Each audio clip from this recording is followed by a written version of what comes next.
Imagine uma noite de terror indescritível, uma escuridão não causada pela ausência de luz, mas pelo prenúncio de uma calamidade inimaginável. Uma noite onde o choro ecoaria por todo um império, não pela dor de uma batalha perdida, mas pela perda súbita e inexplicável da vida. Essa foi a noite da 10ª praga do Egito, a noite em que o próprio Deus, com um golpe silencioso e devastador, ceifou a vida de todos os primogênitos da terra dos faraós. Uma história tão sombria e impactante que ecoa através dos milênios, levantando questões sobre justiça, misericórdia e o poder absoluto do divino. Hoje, em O Livro Selado, vamos mergulhar no coração da escuridão para revelar a noite que Deus matou todos os primogênitos, o terror da última praga do Egito revelado. Prepare-se para uma narrativa que confronta o mistério da fé e o horror de um julgamento divino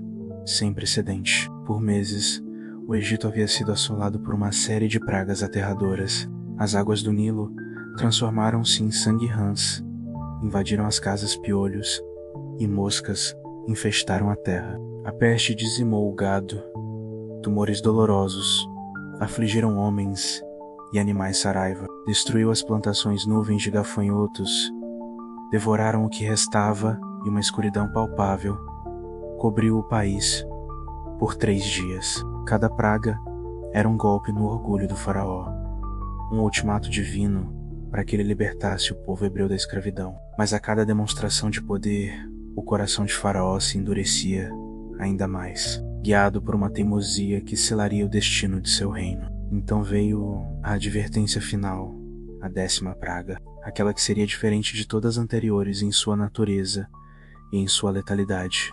Deus enviou Moisés para anunciar a Faraó: assim diz o Senhor, Israel é meu filho, meu primogênito. Eu te digo, deixa ir meu filho, para que me sirva. Mas, se recusares deixá-lo ir, eis que eu matarei teu filho, teu primogênito. A mensagem era clara e inequívoca. A teimosia de um homem custaria a vida de inúmeros outros. Naquela noite fatídica, o Senhor passou pelo Egito, não como um exército invasor, nem como uma força da natureza descontrolada, mas como um executor silencioso de um decreto divino. A instrução para o povo hebreu havia sido precisa. Cada família deveria sacrificar um cordeiro sem defeito e passar o seu sangue nos umbrais e nas vergas das portas de suas casas. Aquele sangue seria um sinal, uma marca de proteção. Onde o sangue estivesse, o Senhor passaria por alto, poupando os primogênitos daquela casa. Essa noite marcou a instituição da Páscoa, Pesach em hebraico, que significa passar por cima. Enquanto os hebreus se preparavam em obediência, comendo o cordeiro apressadamente, cientes do terror que se aproximava, o resto do Egito estava mergulhado em uma ignorância fatal. Eles não tinham um sinal de proteção, não tinham se refugiado na promessa divina. E então, à meia-noite, o impensável aconteceu.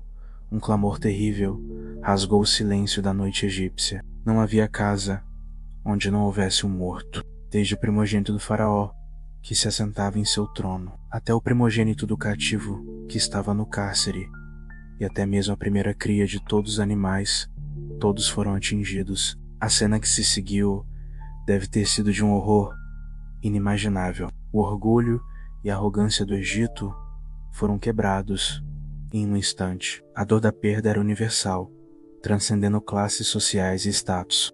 O faraó, que repetidamente havia desafiado o Deus de Israel, provou na própria carne a extensão do seu poder. Seu próprio primogênito, o herdeiro do trono, jazia sem vida. A nação que havia oprimido Israel por gerações agora gemia sob o peso de sua própria tragédia. A Bíblia não se detém em detalhes gráficos, mas a implicação é clara.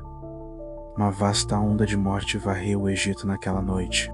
Milhares, talvez dezenas de milhares de vidas ceifadas em um único ato divino. Isso levanta questões difíceis sobre a natureza da justiça de Deus.